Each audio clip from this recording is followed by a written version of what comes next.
भगवान की जय। बोलो जय सिया राम, जय जय सिया राम। बोलो जय गुरुदेव, जय गुरुदेव।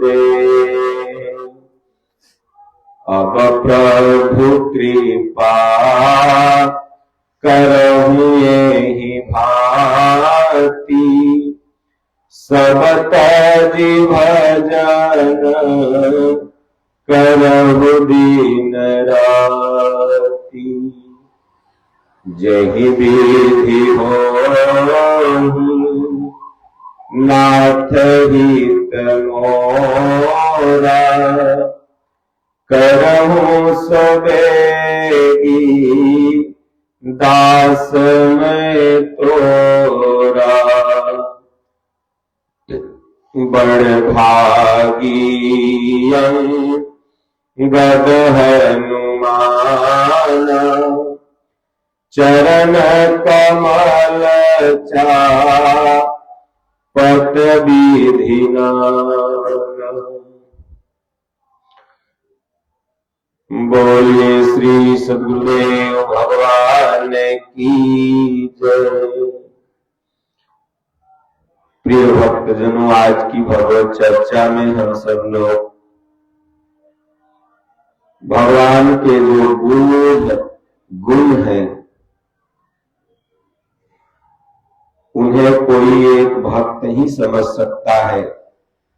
अरण्य कांड में भगवान को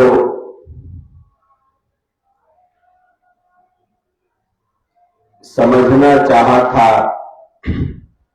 इंद्र का पुत्र जयंत, लेकिन भगवान को बुद्धि से कोई नहीं समझ सकता। उनके समझने के लिए तो भाव चाहिए। इसलिए मानस में बाबा ने लिख दिया, अरण्य कांड का पहला स्वर था कि उमा राम गुण गूढ़, पंडित मुनि पावहि बिरति, पावहि मोह विमूढ़, जे हरि विमुख धरमरति।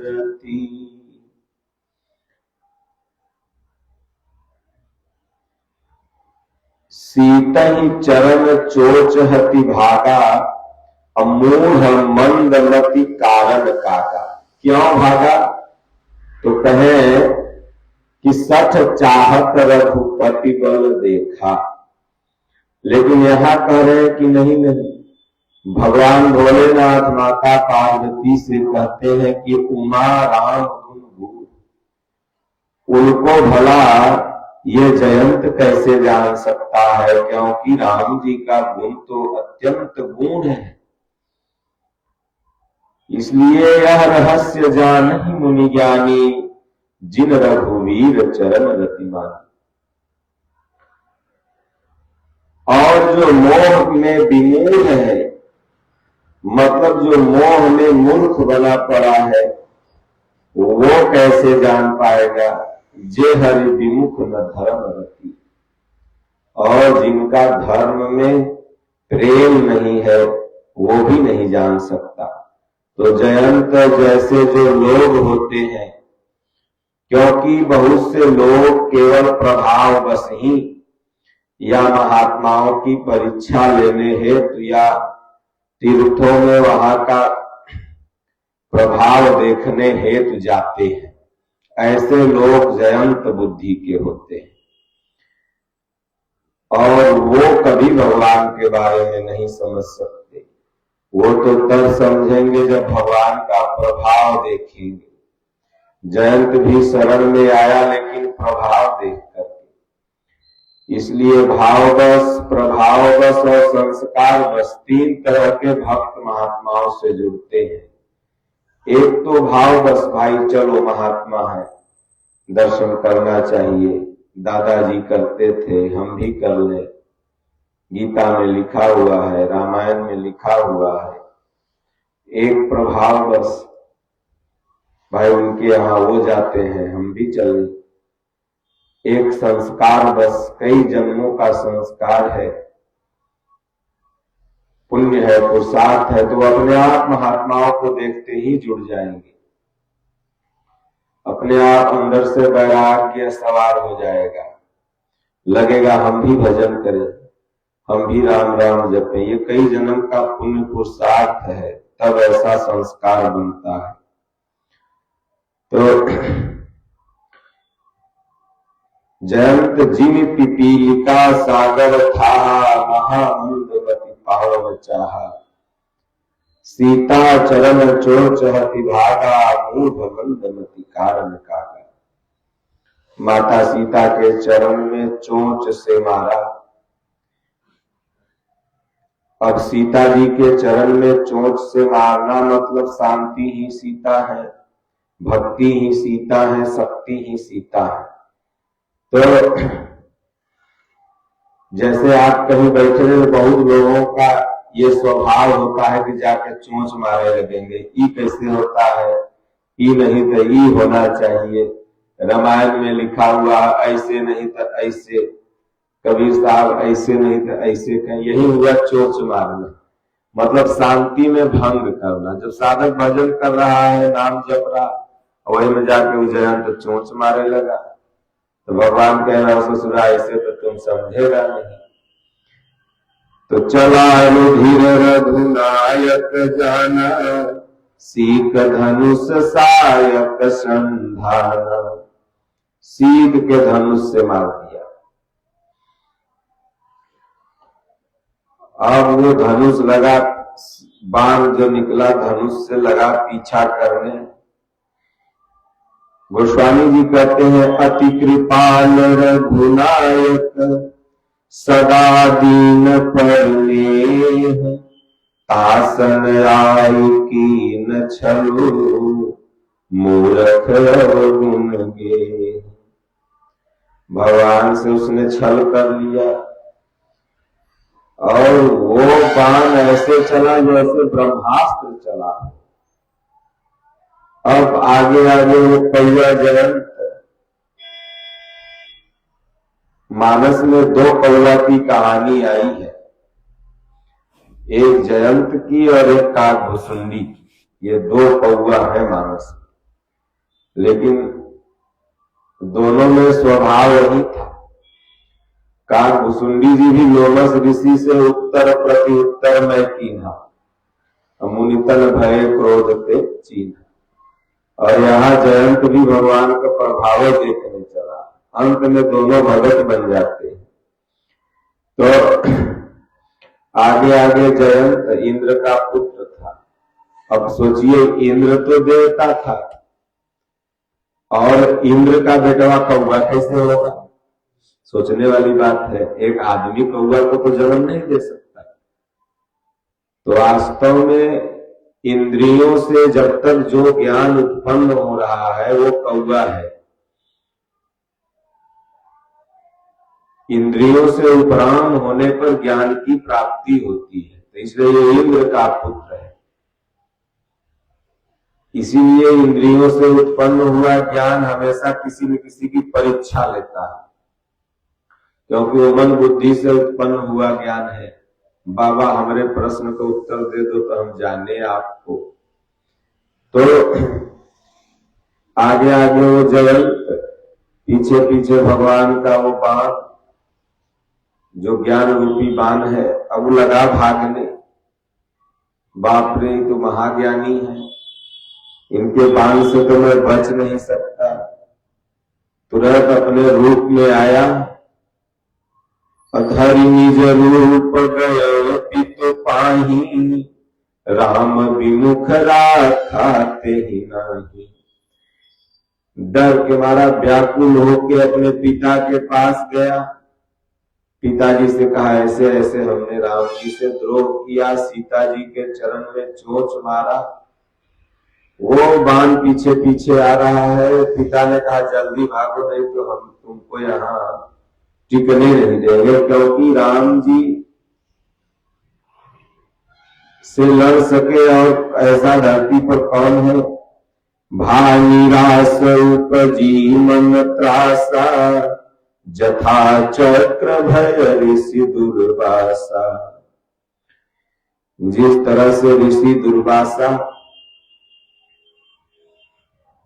चक्र पीछे पीछे, दुर्वासा आगे आगे, वो एकादशी वाली कहानी है। एकादशी में स्वामी जी जो सुनाते हैं, तो उसी तरह से ये भाग रहा है जयंत। ब्रह्मधाम शिवपुर सब लोका, हिराश्रमित व्याकुल भय शोका। काहू बैठन कहा न होही, राखी को सकई राम कर द्रोही। बात करने की क्या, बैठने को कोई नहीं करता था। वही जयंत जब जाता था तो हर जगह आदर मिलता था कि मुझे कौन पूछता था तेरी बंदगी से पहले। आप भगवान का भजन चिंतन कर रहे हो, सब आदर करेंगे, प्रणाम करेंगे, लेकिन वही विमुख हो जाओ, पथ भ्रष्ट हो जाओ, कोई बात नहीं करेगा। तो उससे कोई बात नहीं कर रहा था, बैठने को कौन कहे। मातु मृत्यु पितु समन समाना, सुधा होई विष सुन हरि जाना। मित्र करई सत रिपु के करनी, ताकह विबुध नदी बैतरनी। सब जगता ही अनलहु ते ताता, जो रघुबीर विमुख सुनु भ्राता। जो परमात्मा के विमुख हो गया, भगवान के विमुख हो गया, वो बर्फ में भी चल जाए तो भी आग ही बरसेगी। लेकिन संत सदैव दयालु होते हैं। नारद ने देखा कि इंद्रियों से उत्पन्न ज्ञान के दुख के कारण ये भगवान को परीक्षा ले रहा था। तो नारद जी दयावान हुए, क्योंकि मानस में बाबा ने कहा कि संत हृदय नवनीत समाना, कहा कभी न पर कहे न जाना। तो नारद देखा बिकल जयंता, लागी दया को मलचित संता। जब जीव विकल होता है तो आश्रमों में, महात्माओं के पास, मंदिरों में, तीर्थों में जाता ही जाता है। जब ज्ञान की विकलता होती है, भाव जगता है, हम भी भगवान का भजन करें, हमें भी कैसे नाम जप मिल जाए।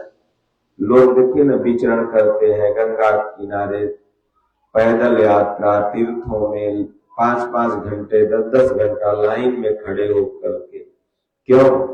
ये विकलता ही तो है भगवान को पाने के लिए, क्योंकि यह जीव शिव की तरफ बढ़ता ही है। नदी जैसे विकल होकर उद्गम स्थल समुद्र के तरफ जाती है बड़ी तेजी से, पानी कहीं भी हो लेकिन देखिए बड़ी तेजी से समुद्र की तरफ दौड़ता है। उसी तरह से आत्मा परमात्मा की तरफ बड़ी तेजी से जाती है।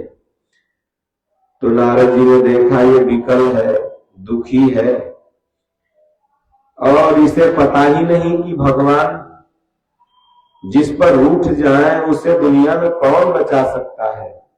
उसे तो वही बचा सकता है, या तो गुरु या तो स्वयं भगवान के शरण में चला जाए। क्योंकि क्षमा सबसे बड़ा गुण होता है। हर इलाज की दवाई माफी है, क्षमा मांगना है। गुरु राखई जो कोप विधाता, गुरु विरोध नहीं को जग त्राता। विधाता रूठ जाए, गुरु भगवान बचा सकते हैं, लेकिन अगर गुरु रूठ जाए तो कोई नहीं। तो विधाता यहाँ रूठ गए थे और नारद जी गुरु बन के आ गए। जयंत का उपाय बता दिया कि देखो भैया, वह बचा सकते हैं, उन्हीं की शरण में चले जाओ। पठवा तुरत राम पहिताही, कहसी पुकार प्रणत हित पाही, आतुर सभय गहसी पद जाई, त्राहि त्राहि दयाल रघुराई। प्रणत पाद रघुवंश में करुणा सिंधु खरा, शरण गए प्रभु राखी, शब अपराध विसार। ये जीव तभी तक दुख पाता है जब तक अपनी बुद्धि लगाता है। हमसे अपराध हुए, हमसे पाप हुए, तो चले जाओ भगवान के शरण में माफी मांगो। भगवान कहते हैं पीछे दुराचारो भजते माम अनन्य भाव, साधुरेव शमंतव्य सम्यक व्यवसितो ही सब। भूल चूक हुई, भगवान से कहा तो भगवान क्षमा तो सबको करते ही है। तब नारद जी ने कहा जयंत तुमने गलती तो किया है और वो गलती अक्षम्य है। माता सीता के चरण में चोंच मारा है, तुम भगवान के बल को देखना चाहा। भला बताओ पूरी दुनिया को जो बल देता है उसके आगे परमाणु अणु क्या है? कुछ नहीं। और उन्हीं के बल को तुम देखना चाहा, देख लिया ना। तेरे बाप को भी औकात नहीं हुई बैठा ले, शंकर जी भी नहीं बैठा पाए, ब्रह्मा विष्णु भी नहीं बैठा पाए। कहा प्रभु मैं देख तो लिया, उपाय इस बाण से बचा लो। बस कर जाओ उन्हीं के शरण में और त्राहि त्राहि करके बस लौट जाना। भगवान दयालु है, दया के सागर है, वो क्षमा कर देंगे। जीव रोज गलती करता है और न जाने कितनी गलती करता है, लेकिन माता पिता भगवान गुरु बड़े दयालु होते हैं, क्षमा कर देते हैं। जैसे बेटवा कितना गलती करे, माई बाप क्षमा ही कर देते हैं। थोड़ा देर डांटेंगे, बिगड़ेंगे, उसके बाद 2-4 दिन बाद वही माता पिता फिर उन्हीं बच्चों से प्यार करने लगते हैं। उसी तरह से भगवान होते हैं, गुरु होते हैं। शिष्य को समझाने बुझाने के लिए थोड़ी डांट फटकार करते हैं, लेकिन जैसे बेल ऊपर से कड़ा होता है और अंदर से नरम, उसी तरह से ऊपर से तो कड़ा नीचे से नरम। अतुलित बल अतुलित प्रभुताई, मैं मति मंद जानी नहीं पाई, निज कृत कर्म जनित फल पायो, अब प्रभु पाहि शरण तकियायो। भगवान में आपकी शरण आ गया।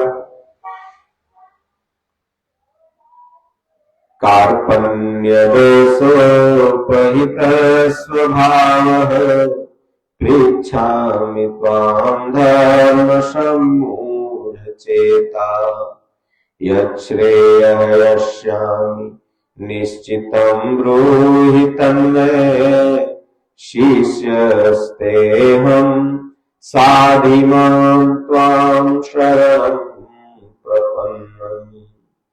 भगवान आपकी शरण में हूँ, आप क्षमा करो। जहाँ इतना सुना भगवान ने तो भोलेनाथ कहते हैं कि हे उमा, सुनि कृपालयति आरत वाणी, एक नयन करि तजा भवानी। हमारे सनातन धर्म में भगवान ने 2 व्यक्तियों को एक नयन किया था। किसको किसको? महात्मा जी। सनातन धर्म में 2 व्यक्तियों को एक नयन किए हैं भगवान। एक तो असुरों के गुरु शुक्राचार्य थे, उनको एक आंख सीख से फोड़ दिए, और एक यहाँ जयंत थे। अब एक नयन करना क्या होता है? तो अभी तक हम लोगों के न जाने कितने नयन है, 10 इंद्रियों के 10 नयन है, हजारों नयन है। जब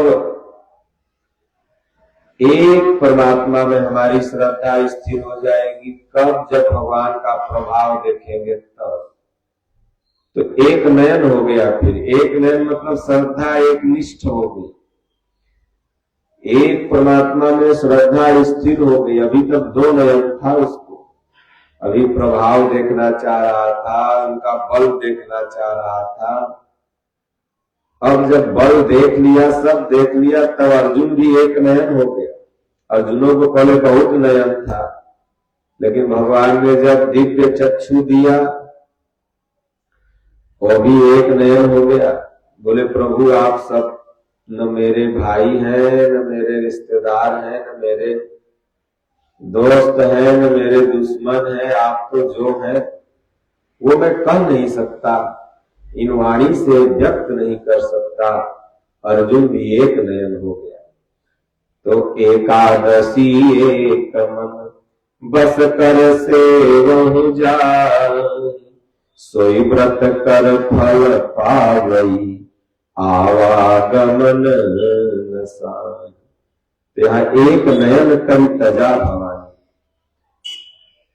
इसकी आस्था एक राम में हो गई, एक परमात्मा में हो गई। माता सीता का भी आस्था पहले इधर उधर धनुष टूटने समय, लेकिन जब आस्था एक नयन हो गई भगवान राम में, उन्होंने सोचा कि तन मन वचन मोर पनु साचा, रघुपति पद सरोज चितुराचा। तो भगवान सकल उर्वासी, करहु मोहि रघुबर के दासी। जहां भगवान ने इतना देखा कि अब एक नयन हो गई है, अब मेरी तरफ एक निष्ठ हो गई। अब दो आंखें थी जिसमें एक फूट गई, अब एक बची। तब तेछन मध्य राम धन तोरा, तो इसलिए एक नयन कर तजा भवानी। प्रभु आसन आसीन भरी, लोचन शोभा निरखी, मुनिवर परम प्रवीण, जोरी पानी स्तुति करती। फिर भगवान अत्रि मुनि के आश्रम में आए, चित्रकूट में, जहां से श्री परमहंस आश्रम की शुरुआत हुई, जहां हमारे परम पूज्य दादा गुरु महाराज। अभी मैं वहीं से आया, रामकोला धाम, जहां जन्म था दादा गुरु महाराज का। तो अत्रि और माता अनुसुईया का जो आश्रम है, सती अनुसुईया के नाम से चित्रकूट में, वो हम लोगों के आश्रम का उद्गम स्थल है। वहीं से श्री परमहंस आश्रम की शुरुआत हुई। यूं तो रामकोला धाम में जो सत्संगी महाराज की तपस्थली है, वहां से ये परमहंस आश्रम की परंपरा चली। तो उसी आश्रम में भगवान राम गए। अत्रि के आश्रम प्रभु गए, सुनत महामुनि हर्षित भयो।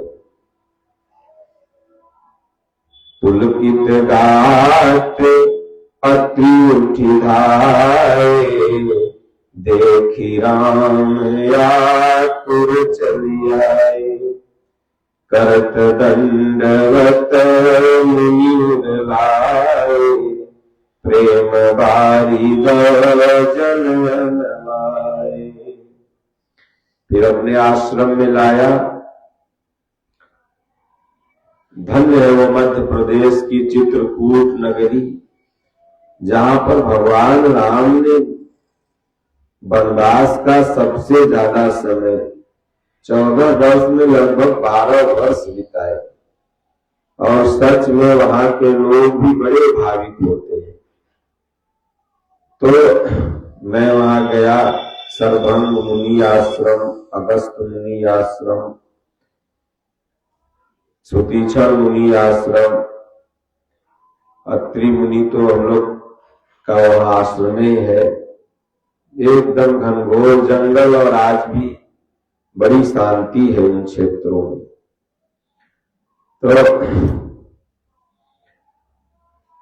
यहीं पर माता सीता को अनुसुईया माता ने वस्त्र भी प्रदान किया। जब एक निष्ठ साधक हो जाता है तो ऐसा वस्त्र माता अनुसुईया देती है। अत्रि मुनि की पत्नी थी माता अनुसुईया, कि वो वस्त्र कभी गंदा नहीं होता है। वो वस्त्र है ब्रह्म विद्या, जो नित नव नई होती है। वो कब मिलेगी, कब गुरु अपने शिष्य को देते हैं? अनुसुईया ऐसे महापुरुष जो सभी विकारों से उपराम हो गए, कोई सुईया नहीं है, अनुसुईया। सुईया सब खत्म, कांटे सब खत्म, भवसागर वाले। और कब देंगे? जब आप एक नयन हो जाएंगे। फिर अत्रि मुनि लगे भगवान की स्तुति करने। नमामि भक्तवत्सलं कृपालुशील कोमलम् भजामि ते पदाम्बुजम् अकामिनाश्वमास्वधामदम् निकाम श्याम सुंदरम् भवाम्बुनाथ मंदरम् प्रफुल्ल कंजलोचनम् मदारिदोषमोचनम् प्रलम्ब बाहुविक्रमम् प्रभो प्रमेय वैभवम् निसंग चाप सायकम् धरम त्रिलोकनायकम् दिनेश वंशमंडनम् महेश चाप खंडनम्। भोलेनाथ का धनुष तोड़े थे ना, तो महेश चाप खंडनम भगवान राम का नाम पड़ गया। मुनिंद्र संतरंजनम सुरारि वृंद भंजनम। देवताओं के अभिमान को तोड़ने वाले, जयंत जैसे पराक्रमी के बल को चूर करने वाले और मुनियों संतों को आनंद देने वाले। भगवान ने कहा ना कि आप लोग निष्कंटक भजन करो, भुज उठाए पन कीन सकल मुनि के आश्रम जाय जाय सुख दी। तो भगवान कहते हैं कि यहाँ अत्रि मुनि करे कि आप संत जनों को आनंद देने वाले हैं।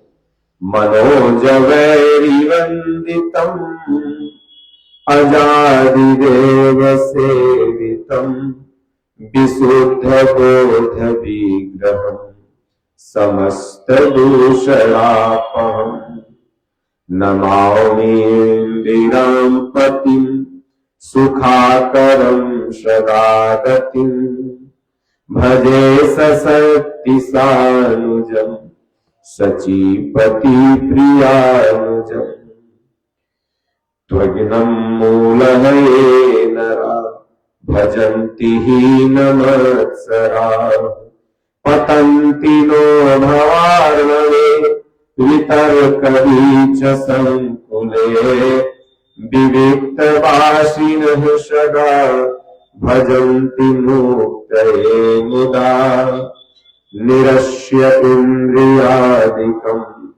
प्रयाति ते गतिं स्वकम् त्वमेक अद्भुतम् प्रभुम् नीयमेश्वरम् विभुम् जगद्गुरुम् च शाश्वतम् तुरीयमेव केवलम् भजामि भाववल्लभम् कुयोगिनाम् सुदुर्लभम् स्वभक्तकल्पपादपम् समम् सुदेश्यमेनहम् अनूपरूपभूपितम् नतो अहम् उर्विजाम् पतिम् प्रसीद मे नमामि ते पदांग भक्ति देहि मे पठन्ति ये स्त्वर इदं नरादरेण ते पदम् व्रजन्ति नात्र संशयम् त्वदीय भक्ति संयुता बिनती करि मुनि नाई सिर कह कर जोरी बहोरी चरण सरोवर नाथ जनी कबहु तजय मति मोर। अत्रि मुनि कहते हैं भगवान आपके चरण कमल को ये मेरा मन कभी न त्यागे, हमेशा आपके श्री चरणों में लगा रहे। उसके बाद अनुसुईया के पद बही सीता मिली बहोरी सुशील विनीता। इसका मतलब कभी और सत्संग बताएंगे कि नारियों को कैसे रहना चाहिए और नारियों को धर्म, नारी का धर्म क्या है, किस तरह से पतिव्रता नारी उत्तम लोक को प्राप्त करती है।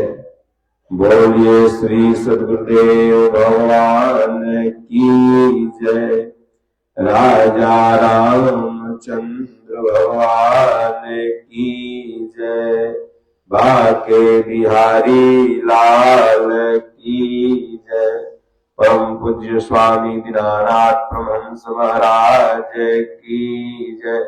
ओम नमः पार्वती पते हर हर महादेव। हरि ओम। शांति शांति शांति।